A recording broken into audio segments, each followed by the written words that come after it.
Huli ang dalawang miyembro umano ng Gun for Hire at kilala rin na tulak ng ilegal na droga sa Quezon City. Pero kritikal ang isa sa kanila matapos manlaban daw sa mga pulis.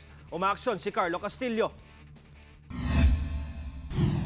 Duguan ng lalaking ito na kinilalang si Ibrahim Abul Kair o alias Amir sa gilid ng Fort Magsaysay Street habang ang kasamang si Eugene Huico nakaposas at nakadapa sa may kanto ng Luzon Avenue sa QC. Mga miyembro raw sila ng Gun for Hire at suspect sa illegal na droga.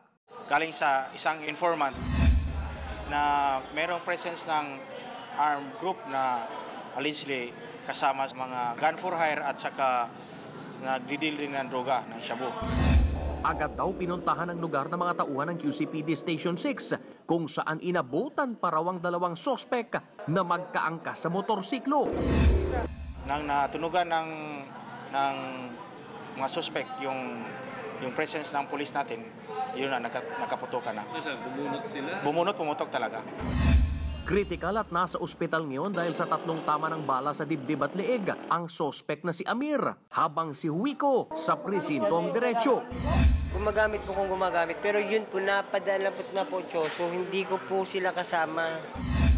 Na-recover sa crime scene ang 4 na bulto at 4 na sachet ng ininalang shabu at 2 baril. Positibo namang kinilala ng barangay ang 2 sospek na mga tulak ng droga sa lugar. Sa mga impormasyon na ito sila ang mga nagbibenta rito sa lugar na ito. Umaaksyon! Carlo Castillo, News 5.